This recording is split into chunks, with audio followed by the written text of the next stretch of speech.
My name is Rachel Monroe. I'm 31 years old, and I didn't realize my marriage had already been bleeding out quietly, day by day, until my husband laughed and said, "Relax, you're being dramatic. That's why people don't take you seriously." Everyone else laughed too. It happened on a Saturday evening in early fall, during what was supposed to be a simple backyard dinner at my brother-in-law's house in Lakewood, Colorado. String lights were hung between the fence posts. Someone had music playing low through a Bluetooth speaker. The smell of grilled chicken and cheap wine hung in the air. It was one of those gatherings where everyone pretends it's casual, but still watches closely to see who says what. I remember the exact moment because my body reacted before my mind did. My stomach dropped, my face burned, and something inside me went very quiet. We'd been married for 4 years, together for 7. On paper, we looked solid. Stable jobs, a shared calendar, joint holidays. People called us low drama. What they didn't see was the pattern I kept smoothing over, the way Ethan's jokes always seemed to land on me. That night, someone asked how married life was treating us. Just small talk, a harmless question. Ethan took a sip of his beer and smiled. "It's great," he said, "as long as Rachel doesn't overthink everything. She tends to make things heavier than they need to be." A few people chuckled. I forced a smile, the reflex kind you learn when you don't want to seem difficult. I tried to lighten it. "I just like talking things through," I said. Ethan laughed again, louder this time. "See? That. Always analyzing, always emotional. Sometimes I tell her you don't have to feel everything so deeply." Then he looked straight at me, still smiling. "You're a lot, Rach. You always have been." That's when he said it.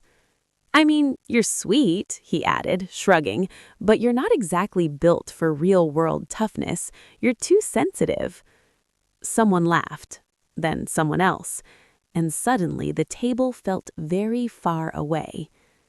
I didn't cry. I didn't shout. I didn't even speak right away. I just sat there, listening to the sound of people I'd spent holidays with laughing, while my husband explained me like a flaw. In that moment, I realized something painful and clarifying all at once. This wasn't new.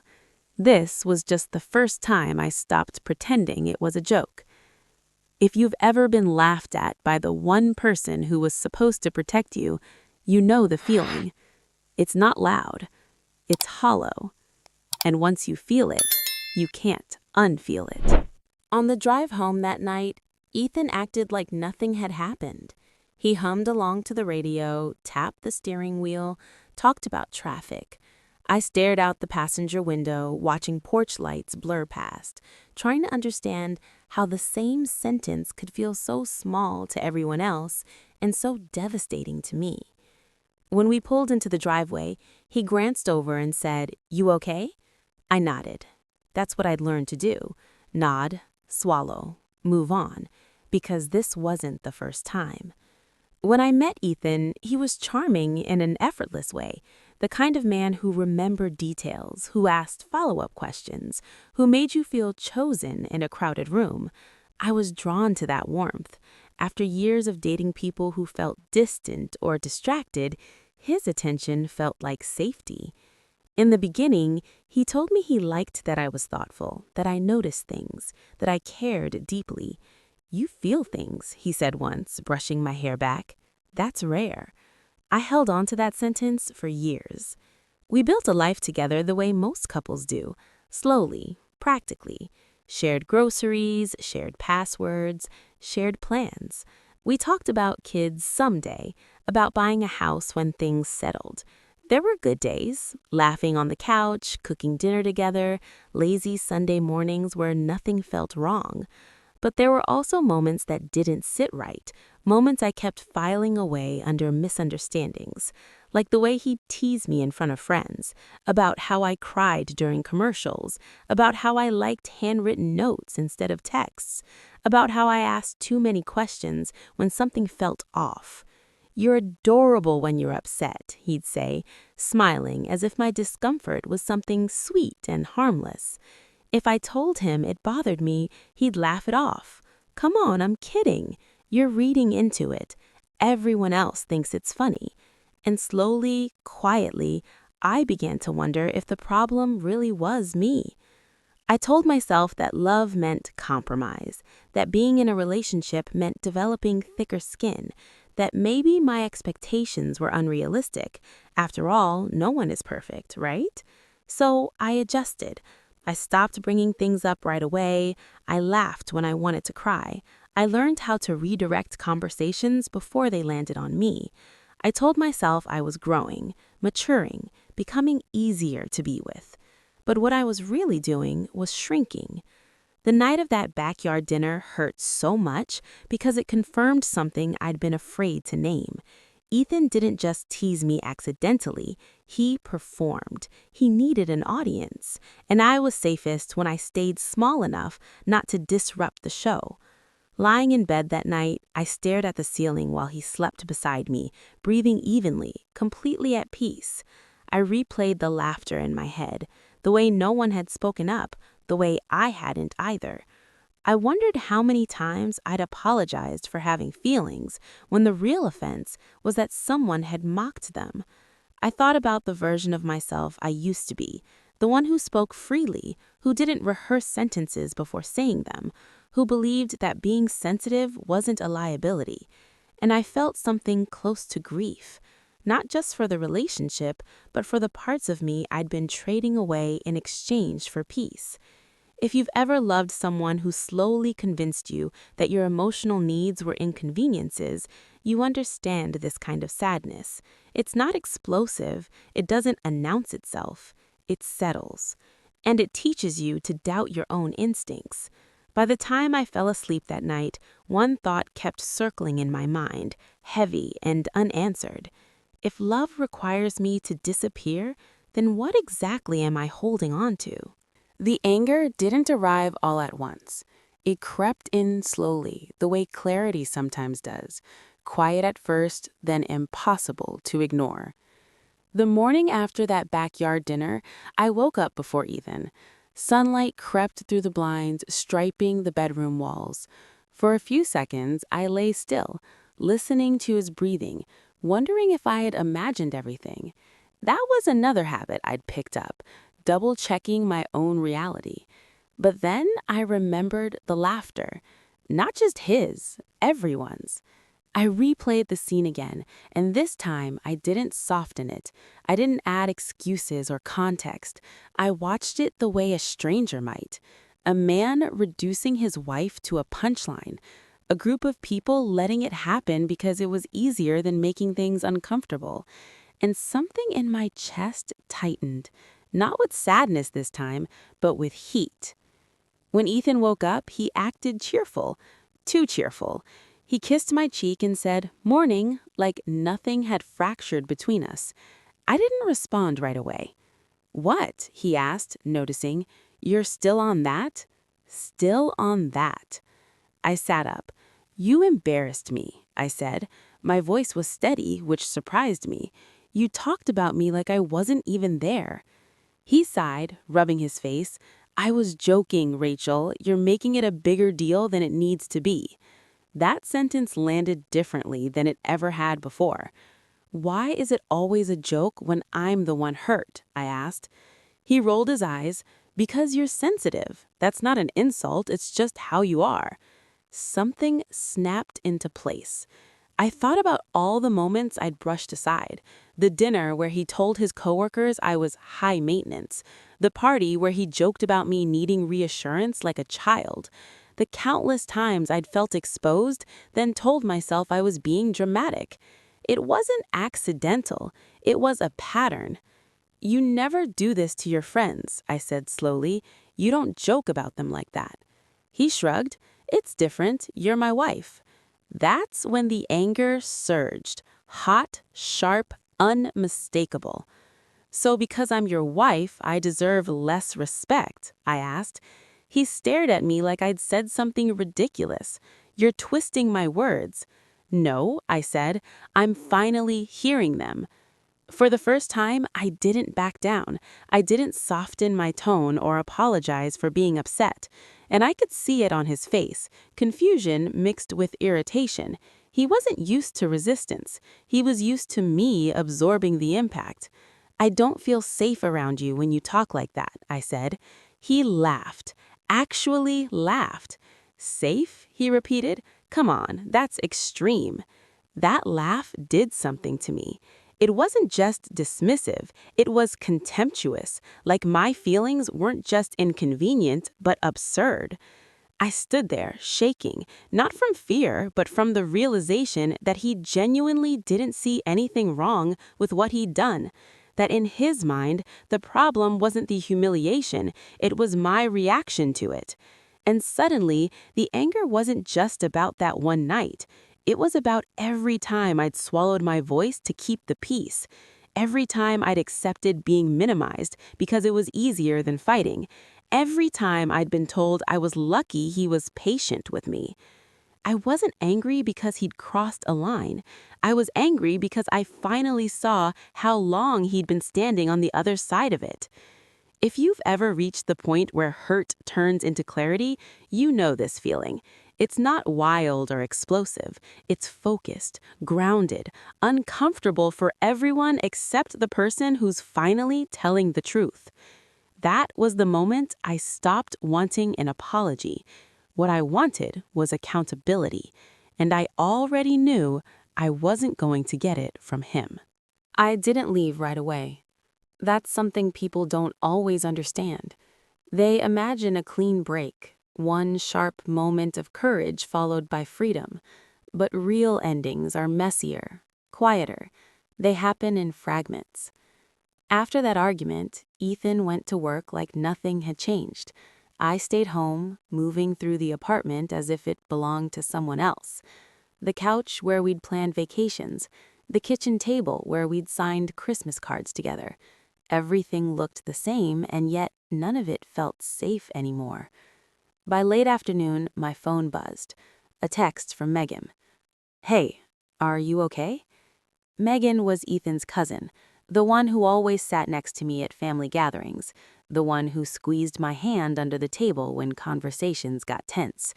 We weren't close, but we were close enough for honesty to slip through sometimes. I stared at the message for a long time before replying. "Not really," I wrote back. "Can we talk?" She called immediately. Her voice sounded hesitant, like she was standing on the edge of something she wasn't sure she should say. "I heard about last night," she began. My chest tightened. "He told you?" "No," she said quickly. "I saw it. And, Rachel, I need you to hear this from someone who's not him." I sat down on the edge of the bed. My hands were cold. "What?" I asked. She took a breath. "You're not the first woman he's done this to." The words landed heavily, like a weight I hadn't known I was carrying until it was set down. "I don't mean cheating. I mean the jokes, the way he cuts people down in public and then calls it humor." I felt strangely detached, like I was watching this conversation happen to someone else. "He did it with his ex," Megan said softly, "and the one before that. Always the same pattern. He builds them up privately, then slowly makes them smaller when other people are watching." I pressed my thumb into the seam of the mattress. Why didn't anyone say anything? There was a pause. "Because he's convincing," she admitted, "and because it's easier to believe you're overreacting than to admit someone you love is hurting people." That sentence broke something open. I thought about all the times I'd wondered if I was imagining things, all the moments I'd stood alone in my discomfort while everyone else laughed. It hadn't been accidental. It hadn't been subtle. It had been normalized. After we hung up, I sat there until the light outside shifted from afternoon to evening. My phone buzzed again and again, texts from Ethan. "You're still mad? This is getting blown out of proportion." I can't believe you're doing this over one joke. Each message felt smaller than the last. None of them said, I'm sorry. None of them acknowledged harm. By the time he got home, I felt hollowed out. He walked in, tossed his keys on the counter, and said, So, are we good? I stared at him, really looked at him, the man I shared a life with, the man who knew exactly how to make me doubt myself. I don't know who you are anymore, I said quietly. He frowned. That's dramatic. There it was again, that word, like a door slamming shut. That night, I packed a bag and left. Not everything, just enough to get away. I didn't tell him where I was going. I didn't argue. I just walked out with my overnight bag and a heart that felt like it had collapsed in on itself. I stayed on a friend's couch, staring at the ceiling, replaying my entire relationship through a lens I'd avoided for years. The kindness that felt conditional, the affection that came with strings, the way love had slowly turned into a performance I was expected to endure. At 2:13 a.m., I realized the truth I'd been running from. This wasn't a misunderstanding. It wasn't a rough patch. It wasn't fixable. The person I loved wasn't confused.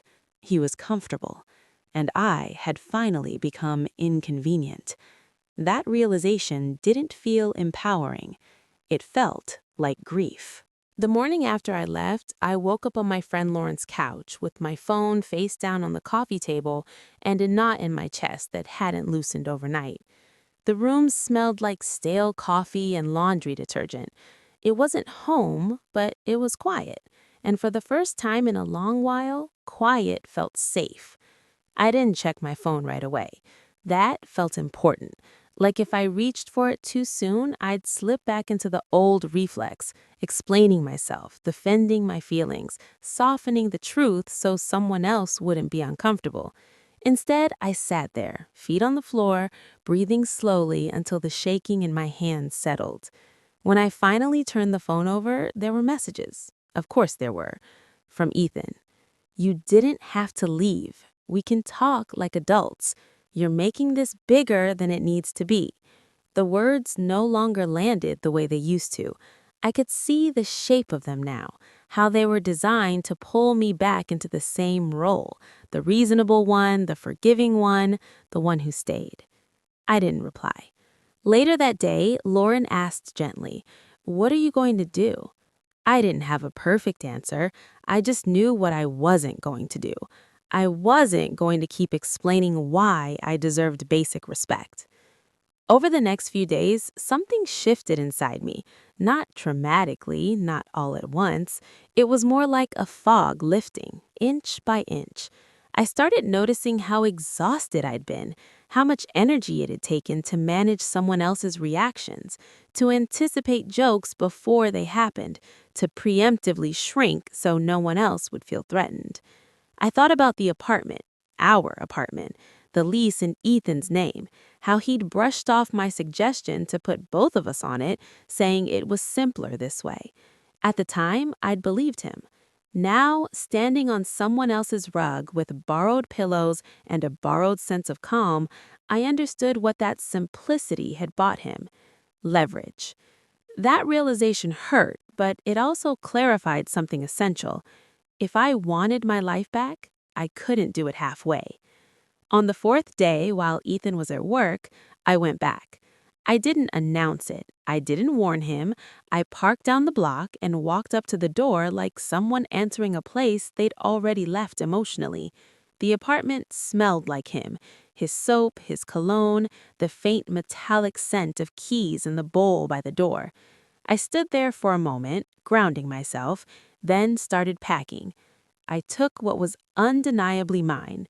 Clothes, shoes, my laptop, books with notes in the margins, the framed photo of my grandmother that he'd never noticed. I didn't take the couch or the dishes or the throw blanket I'd bought years ago, not because I was being generous, but because I wanted a clean break. No shared debris, no excuses to come back. When I finished, I wrote a note. Not emotional, not dramatic, just clear. "Ethan, I've moved out completely. I'll send money for my portion of this month's utilities. Please don't contact me unless it's necessary." That was it. No maybe someday, no we can still be friends, no room for reinterpretation. As I closed the door behind me for the last time, my arms ached from carrying boxes, but there was something else there too, something steadier than relief: resolve. I wasn't leaving to punish him. I was leaving because I finally understood that staying would cost me more than walking away ever could. And for the first time since this began, the decision felt like mine. Ethan didn't stay quiet for long. At first, the messages were careful, controlled, the kind that sounded reasonable enough to show other people if he needed proof that he was trying. "Can we talk? I hate how this ended. I'm taking responsibility." I read them without answering, not because I wanted him to suffer, but because I was finally listening to myself. Then the tone changed. "You're really doing this? After everything I've done for you? You're throwing away years over one bad night." That phrase, "one bad night," told me everything I needed to know. A week later, he showed up at my office. Security called my desk and said there was someone in the lobby asking for me by name. My stomach didn't drop the way it used to. Instead, a tired certainty settled in. I already knew why he was there. When I stepped out of the elevator, he was standing near the front desk like he belonged there. Same jacket, same slouched posture he used when he wanted to look harmless. He looked worn down, dark circles, unshaven, the visible exhaustion people mistake for remorse. "Rachel," he said, relief flooding his face when he saw me. "Thank God." "We can't do this here," I said calmly. "Please," he insisted, "just 5 minutes." I agreed, but only because I wanted the conversation to end, not continue. "I messed up," he said quickly. "I crossed a line. I've been thinking a lot. I even scheduled therapy." I nodded. "That's good." His eyebrows lifted, surprised. "You believe me?" "I believe you scheduled therapy," I said. "That's not the same thing as accountability." His jaw tightened. "You're being unfair." "What's unfair," I replied evenly, "is spending years shrinking myself so you could feel bigger." People nearby started to glance over. He noticed and lowered his voice. "Is this about Megan? Did she put ideas in your head?" "No," I said.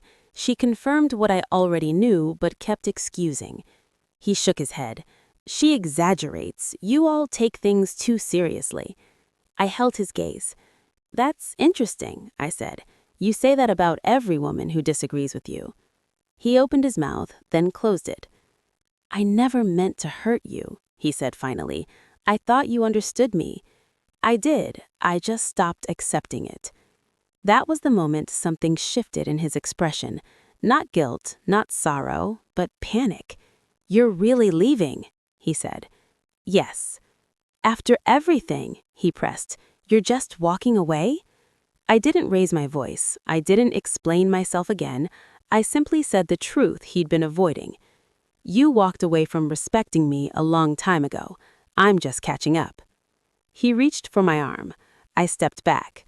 "Please don't come here again. This isn't appropriate." For a second, he looked like he might argue. Then he scoffed softly, the way people do when they realized a tactic won't work. "So that's it," he muttered. "You win." That made me pause. This isn't about winning. It's about not losing myself anymore. I turned and walked back to my desk without looking back. 2 days later, flowers arrived at the office. White lilies, my favorite. The card read, "I'm sorry, please talk to me." I gave them to the receptionist, who later told me she'd donated them to a nursing home nearby.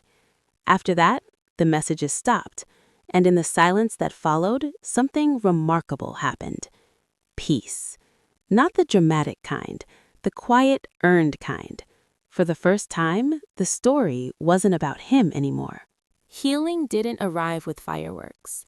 There was no moment where I woke up feeling victorious or triumphant, no sudden surge of confidence.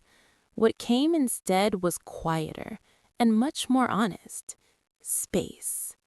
In the weeks that followed, I moved into a small, one-bedroom apartment on the other side of town. It wasn't fancy. The walls were plain, the furniture mismatched, the windows faced a parking lot instead of a yard. But it was mine. Every choice inside it was mine. No jokes about my taste, no commentary, no need to justify why I liked something. That alone felt like a kind of freedom I hadn't known I was missing. I started therapy, not because I felt broken, but because I needed to understand why I'd stayed as long as I had. My therapist said something early on that stuck with me. People don't stay in harmful relationships because they're weak, she said. They stay because they're hopeful. That reframed everything. I hadn't endured because I lacked self-respect. I endured because I believed in growth, in forgiveness, in the idea that love meant patience. Somewhere along the way, I'd confused endurance with strength. I began to notice how often I'd apologized in my life without being asked, how quickly I'd smoothed things over to avoid tension, how often I'd been told I was too much when what I really was present, sensitive, attentive, aware. Traits that had been treated like liabilities in the wrong hands. Ethan didn't contact me again after the flowers. I heard through mutual acquaintances that he'd told people I'd overreacted, that I'd thrown away a good thing. The story shifted depending on who was listening. I didn't correct it. That wasn't my work anymore.